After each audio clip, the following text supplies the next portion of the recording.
Oke, assalamualaikum warahmatullahi wabarakatuh. Waalaikumsalam warahmatullahi wabarakatuh.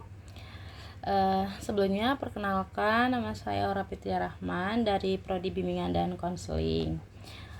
Saya di sini akan mengidentifikasi atau mewawancara tentang konseling multikultural. Nah, sebelumnya eh, apakah kamu sudah tahu apa itu konseling multikultural atau kamu pernah eh, apa sih melakukan sesi konseling? Eh, Jujur saya pribadi belum terlalu paham terkait konseling multikultural dan belum pernah melakukan yang namanya konseling. Oke. Nah, sebelumnya di sini itu eh, saya akan menjelaskan terlebih dahulu ya tentang apa sih tata caranya, terus apa sih konseling multikultural ini gitu. Nah, jadi dalam proses konseling ini tuh penting ya bagi saya selaku konselor itu untuk memahami Anda secara keseluruhan, termasuk latar belakang budaya dan identitas yang membentuk diri Anda. Nah, konseling multikultural juga menghargai keragaman informasi dan membantu kita bekerja sama dengan cara yang paling sesuai dan menghormati Anda. Jadi semua informasi yang Anda berikan akan dijaga kerahasiaannya gitu. Jadi Anda tidak perlu takut atau risau untuk memberikan informasi gitu ya yang Anda berikan gitu. Oke, sebelumnya bagaimana kabarnya? Apakah baik? Oh, ya alhamdulillah cukup baik. Hanya saja sedang flu, jadi suaranya agak serak gitu. Jadi mohon maaf, suaranya terdengar ngebes. Ya baik, semoga cepat sembuh ya. Terima kasih.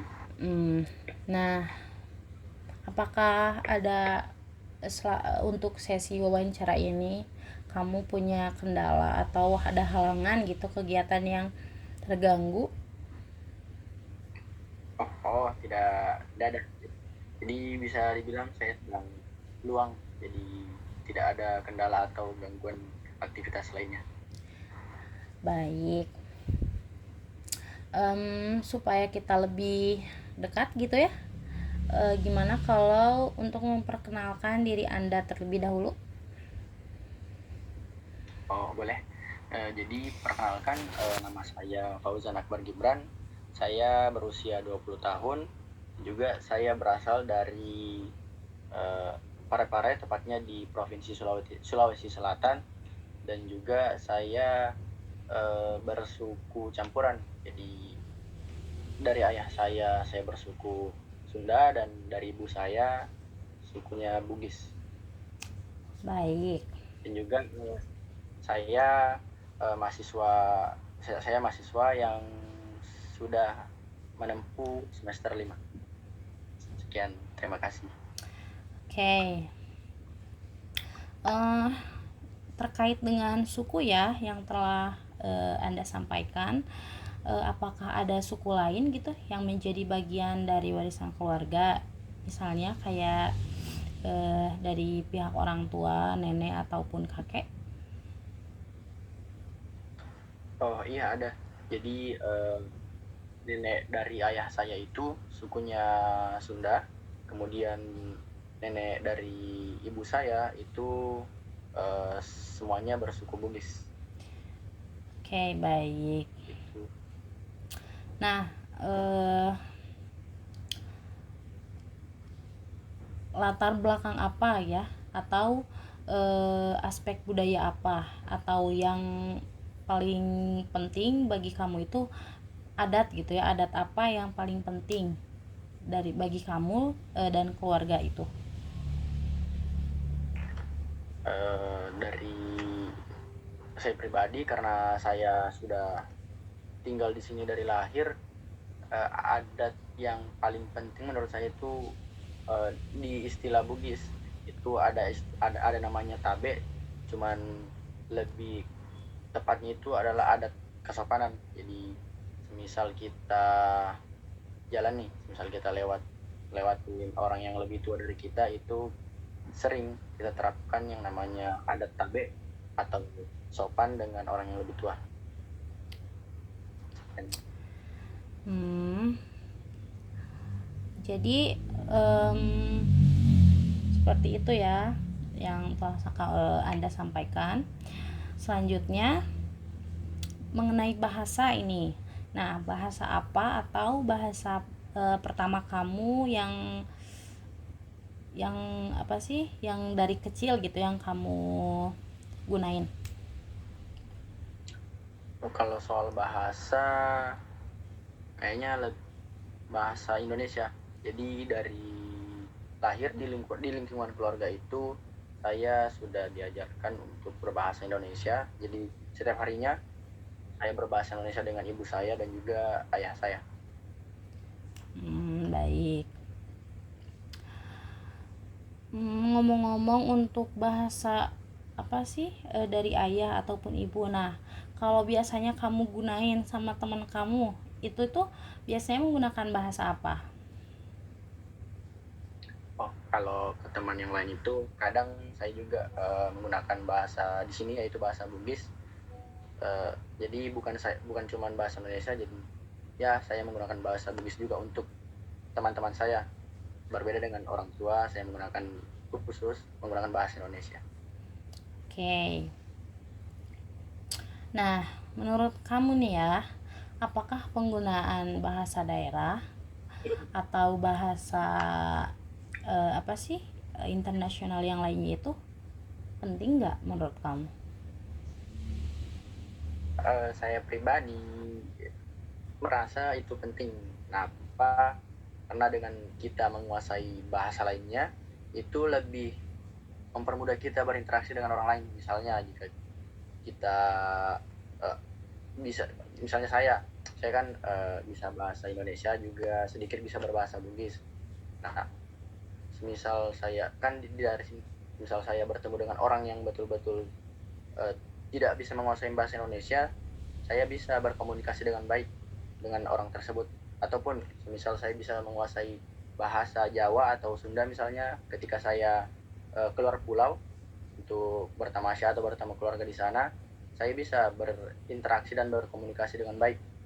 Dan untuk uh, kerana internasional, misalnya bahasa Inggris, jika misal saya keluar negeri atau melanjutkan studi saya keluar negeri, saya juga dapat berinteraksi dan juga dapat survive dengan mudah di luar negeri sana. Karena dengan penguasaan bahasa Inggris saya bisa berkomunikasi dengan orang-orang yang juga menguasai bahasa Inggris. Seperti itu. Baik. Terima kasih ya untuk jawabannya yang sangat apa sih namanya yang sangat bermanfaat gitu ya untuk saya pribadi juga. Nah, yang selanjutnya seberapa penting sih praktik agama dalam kehidupan kamu sehari-hari?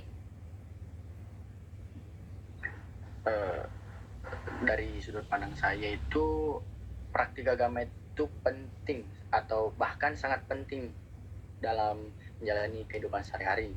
Karena agama itu ya bukan cuma soal ibadah, tapi juga jadi pedoman kita dalam bersikap dan berperilaku. Nah, dengan kita mempraktikkan ajaran agama yang kita pelajari, kita tuh bisa belajar untuk lebih jujur, sabar, dan juga tentunya bertanggung jawab. Nah, selain itu praktik agama juga membantu kita. Uh, misalnya kita ngadapin sesuatu atau terkena masalah lah atau ada tekanan hidup, itu dapat membantu kita untuk lebih tenang dalam menghadapinya. Nah, kemudian eh, melalui nilai-nilai agama seperti tolong menolong dan saling menghargai itu, hubungan kita dengan orang lain juga jadi lebih baik. Jadi dapat dikatakan praktik agama itu sangat penting membantu kita untuk hidup lebih terarah, damai dan juga bermakna. Mungkin itu jawaban saya. Terima kasih. Baik. Terima kasih ya untuk jawabannya. Itu tuh sangat apa sih namanya? Sangat komplit ya dengan jawabannya, yaitu antara dengan keluarga ataupun dengan yang lainnya. Nah, yang terakhir nih, yang terakhir aku mau tanyain, bagaimana Anda memandang suku yang lainnya seperti misalnya suku Sunda? Bagaimana?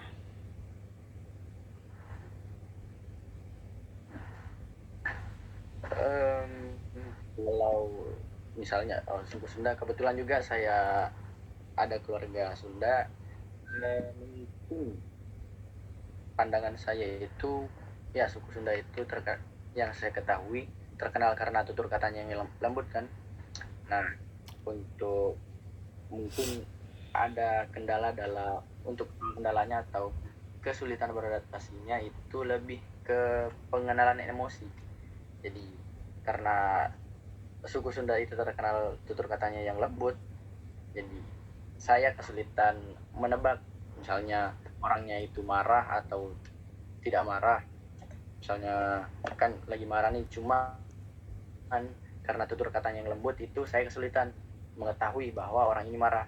Berbeda dengan lingkungan saya di sini, itu terlihat jelas orangnya itu ketika marah, tutur katanya seperti apa atau dialeknya, ada suaranya itu seperti apa, dia marah atau tidak.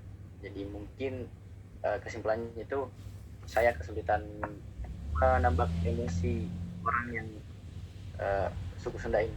Seperti itu. Ya, berikan terima kasih. Oke, terima kasih ya atas semua jawaban yang telah kamu berikan nih ya. Mungkin ada kesan pesan terlebih dahulu untuk konselor yang lainnya. Seperti apa itu? Pesan kesan. Mungkin ya, Ya, selama kamu apa sih mengikuti wawancara ini.